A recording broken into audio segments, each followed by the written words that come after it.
여러분 안녕하십니까. 4월 19일 토요일 넘치는 우리 교회 매일 묵상 시작하도록 하겠습니다.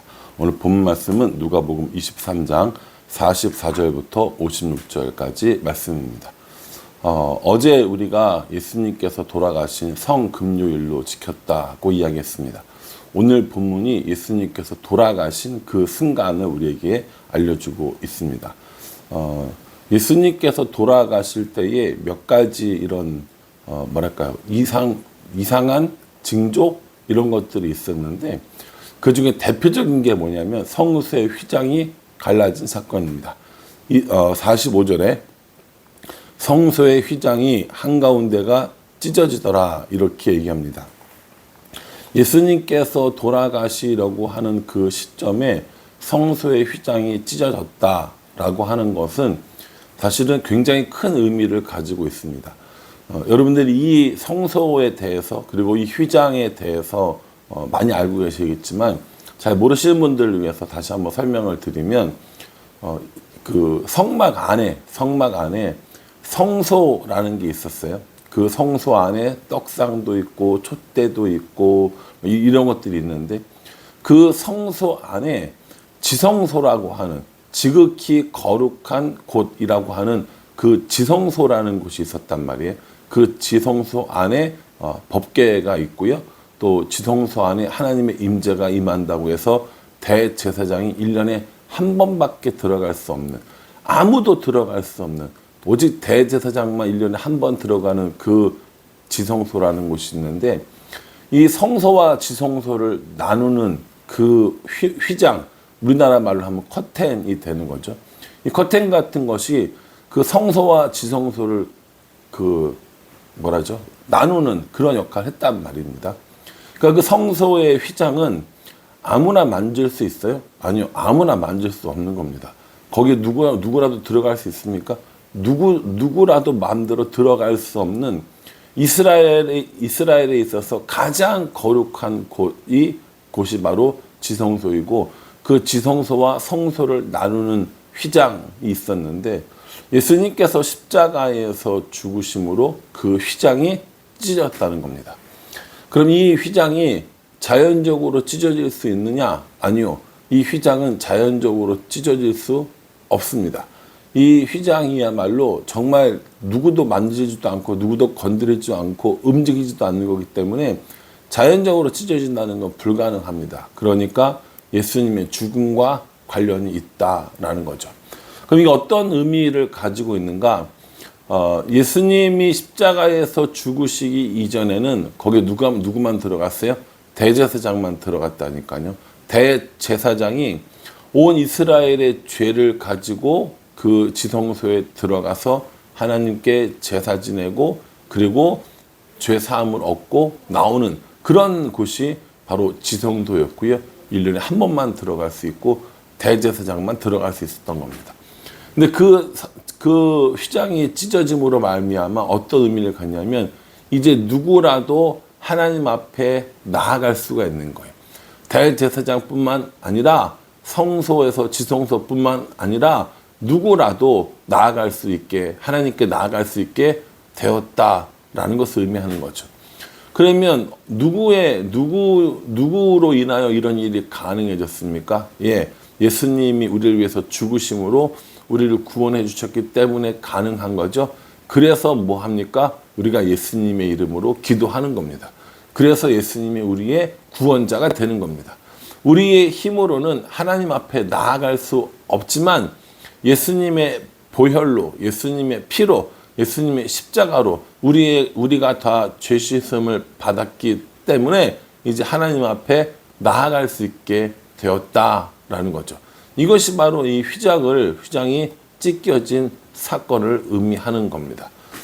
예수님으로 인해서 우리는 하나님 앞에 나아갈 수 있게 되었습니다. 요한복음 1장 12절, 영접하는 자 곧 그 이름을 믿는 자들에게는 하나님의 자녀가 되는 권세를 주셨으니 라고 말씀하셨어요. 예수님을 믿음으로 말미암아 우리가 뭐가 됩니까? 하나님의 자녀가 된 겁니다. 예수님을 믿지 않았을 때는 하나님과 관계없는 삶을 살았단 말이에요. 그런데 예수님을 믿으니까 이제 뭐가 됩니까? 하나님의 자녀가 되는 겁니다. 하나님과 우리 사이를 가로막고 있었던 죄의 문제가 해결된 겁니다. 하나님과 우리 사이를 막고 있었던 이 휘장이 찢어져서 없어지게 된 겁니다. 예수님을 통하여서 우리가 구원을 얻게 되고, 예수님을 통하여서 하나님의 자녀가 되고, 예수님을 통하여서 하나님과 우리 사이의 관계가 다시 회복되는 것, 이것이 바로 십자가의 사건이 되는 겁니다. 여러분 어떠세요? 예수님을 통해서 이런 구원의 감격, 하나님의 자녀로 살아가는 이런 은혜를 여러분들은 누리고 있습니까? 우리가 이 일로 말미암아 하나님을 아버지라고 부르는 이런 자리에 다시 회복되어졌다라는 겁니다. 이렇게 성소의 휘장이 찢어지는 것 이외에도 지진이 일어나고 하늘이 어두워지고 이런 여러 가지 징조들이 많이 일어납니다. 그렇게 예수님께서 마지막에 숨을 거두셨고 마지막에 그 숨 거두실 때 하시던 말씀이 46절에 예수께서 큰 소리로 불러 이르시되 아버지 내 영혼을 아버지 손에 부탁하나이다 하고 이 말씀을 하신 후에 숨지니라 이렇게 말씀하십니다. 예수님께서 아버지여 내 영혼을 아버지 손에 부탁합니다 라고 이야기하고 십자가에서 하셨던 마지막 말씀은 다 이루었다라는 말씀입니다. 그러니 여러분 예수님께서 이 고난과 이 고통의 십자가였지만 이 고난과 고통의 십자가를 기쁘게 지심으로 말미암아 뭐 정확히 얘기하면 기쁘게라고 하기는 좀 그렇지만 감당하심으로 말미암아 성소의 휘장이 찢어지고 우리가 하나님 앞에 나아갈 수 있는 담대함을 얻게 되었다라는 겁니다. 이렇게 구원을 다 이루신 십자가에서 죽으신 예수님을 바라보던 사람들이 있었습니다. 사형을 집행하던 백부장은 예수님을 향해서 뭐라고 얘기했냐면 이 사람은 진정한 의인이었어 라고 그렇게 고백을 합니다. 뿐만 아닙니다. 그 주위에 있었던 사람들도 가슴을 치며 돌아가고 예수를 아는 사람 또 갈릴리로부터 따라온 여자들은 가까이 있지 못하고 멀리 서서 이 모든 일들이 다 이루어진 것을 보았다라는 겁니다. 이제 예수님께서 십자가에서 죽으셨습니다. 예수님을 알던 모든 사람들은 절망과 시리에 빠졌을 겁니다. 무덤에 있었던 금요일 그리고 토요일 주일 새벽까지 이 3일의 시간 동안에 많은 사람들은 실망하고 좌절했을지 모르지만 여전히 부활이 진행되어지고 있었다라는 사실을 우리가 볼 필요가 있습니다. 십자가에 이렇게 매달려서 죽인 이 죄인은요, 며칠 동안 이렇게 십자가에 걸어 놓습니다. 그래서 이 시신을 내릴 수 없게 되어져 있는 거죠. 그런데 오늘 보면요, 50절에 공회의원으로 선하고 의로운 요셉이라 하는 사람이 있으니 이렇게 얘기합니다. 공회의원으로 선하고 의로운 요셉 이렇게 얘기합니다. 이 요셉이 어디 사람이냐면 아리마대 지방의 사람입니다. 아리마대에 사는 요셉 이런 거죠. 우리가 이 사람을 아리마대 요셉이라고 보통 부릅니다. 아리마대 요셉이라는 사람이 있는데 이 사람은 의롭고 선하고 공회의 의원입니다. 여기서 공회라는 건 뭘 말하냐면 사내들인 공회를 말하는 겁니다. 사내들인 공회는 이 유대인들의 자치 법정인 거예요. 최고 의결 기관인 거죠. 지금 로마의 식민지에 있지만 이 사내들인 공회에서 종교적인 문제, 자신들의 이런 생활 양식에 관한 문제들을 재판할 수 있었습니다. 바로 예수님께서 이 사내들인 공회에서 신문 받으시고 또 재판 받으시고 빌라도에게 가게 되고 거기서 사형을 언도받게 된 거거든요. 그런데 그 사내들인 공회에 요셉이란 사람은 선하고 의롭고 예수님을 죽이려고 하는 결의에 참여하지 않은 사람, 그리고 하나님의 나라를 기다린 사람이라고 이야기합니다.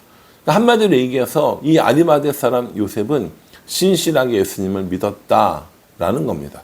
이렇게 예수님을 신실하게 믿은 아리마대 요셉이 이 빌라도에게 가서 예수님의 시신을 달라고 이야기를 합니다.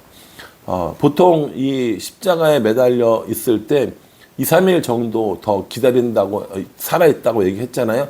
그런데 이미 예수님께서 죽었다라는 것을 확인하고 예수님 시체를 내어주는 모습을 볼 수 있습니다. 사실은 이 아리마대 요셉의 이런 믿음도 굉장한 겁니다. 이 당시 이 시간에 시신을 주세요라고 한다라는 건 나도 한패입니다라고 하는 것을 고백하는 것과 똑같은 거거든요. 사내들인 공회 회원으로서 사람들에게 인정받고 사람들에게 이런 그 경건한 사람이라고 칭찬받는 이 아리마대 요셉이 이렇게 십자가에서 죽을 만큼 정말 죄인이고 십자가에서 죽일 만큼 사람들의 미움을 받은 예수님을 시신을 달라고 이야기하는 건 정말 어려운 일이었을 거라는 거죠. 그러나 아리마대 요셉은 그렇게 예수님의 시신을 가져다가 한 번도 누인 적이 없는, 사용하지 않는 이 무덤에 예수님을 장사하는 일들을 보게 됩니다. 예수님을 따라온 많은 여인들이 있었죠. 어머니 마리아로부터 시작해서 많은 이런 여인들이 이것들을 다 보고 있었고, 어떤 무덤인지 어떻게 시체를 두는지 보고 예수님에게 향품을 바를 것을 준비하려고 합니다. 그리고 예수님께서 십자가에서 죽으신 날이 금요일이었고 토요일이 안식일이었기 때문에 그날은 아무것도 할 수 없었고, 안식일이 끝나는 그 다음날 바로 그들이 안식일에 움직일 수 없는, 할 수 없는 것들이 끝나는 그 시간에 바로 예수님의 무덤가로 달려가는 모습을 보게 됩니다. 이것이 예수님이 죽으신 금요일과 또 그 사람들이 예수님의 이 죽으심을 이렇게 장사 지내기 위해 향품을 준비했던 토요일에 일어났던 사건이라는 거죠. 오늘 우리가 이 말씀들을 보면서 예수님의 죽음이 우리에게 어떤 의미가 있는지, 또 예수님의 그 죽음을 다른 사람들에게 전하는, 그리고 부활을 전하는 이 일에 대해서 우리가 어떻게 생각하고 있는지, 우리는 이렇게 아리마대 요셉과 같은 믿음이 있는지 다시 한번 생각해 보게 됩니다. 내일 교회에서 여러분들에게 여러 가지 선물을 줄 거예요. 태신자들 갖다 주고 또 부활절을 기념하기 위한 것들이죠. 누군가에게 그 선물을 나누어 주는 것, 누군가에게 사랑 축제를 이야기하고 누군가에게 예수님을 이야기하는 것, 누군가에게 우리 교회에 오라고 한번 이야기하는 것. 제가 볼 땐 아리마대 요셉이 예수님의 시체를 달라고 하는 것만큼 어려운 거라고 생각합니다. 그러한 일에 우리가 예수님의 이름을 부끄러워하지 않고 또 이런 부활의 소식을 부끄러워하지 않고 누군가에게 그 선물을 전하고 복음을 전하고 예수님을 전하는 일이야말로 정말 아리마대 요셉과 같이 용기 있는 행동, 용기 있는 삶이 아닐까라는 생각을 해봅니다. 휘장이 갈라졌습니다. 예수님을 죽이던 백부장도 예수님을 의로운 사람이라고 고백했습니다. 아리마대 요셉은 그 와중에 시신을 달라고 합니다. 여자들은 향품을 준비합니다. 예수님의 부활을 준비하는 이 많은 사람들이 있었다라는 겁니다. 그러니 우리는 오늘 어떻게 예수님의 부활을 기억하고 또 전하고 있는지 살펴보면서 우리들도 부활의 소식을 전하는 우리 모두로 살아갈 수 있기를, 예수님의 부활을 준비하는 우리 모두가 되기를 주님의 이름으로 축복합니다. 기도하겠습니다. 하나님, 우리를 사용하여 주셔서 부활의 소식을 전하게 하여 주시니 감사합니다. 때로는 이 부활의 소식을 전하는 것이 두려울 때도 있지만 아리마대 사람 요셉과 같은 용기를 허락해 주시고 예수님과 함께 있었던 여인들의 마음을 허락해 주셔서 우리도 예수님의 복음을 담대히 전하는 그런 사람들 될 수 있도록, 예수님의 부활을 기쁨으로 전하는 사람들 될 수 있도록 은혜 베풀어 주시옵소서. 예수님의 이름으로 기도합니다. 아멘. 여러분 이 말씀 잘 기억하시면서 오늘 하루 말씀 가운데 살아가기를 간절한 마음으로 기도하겠습니다. 감사합니다.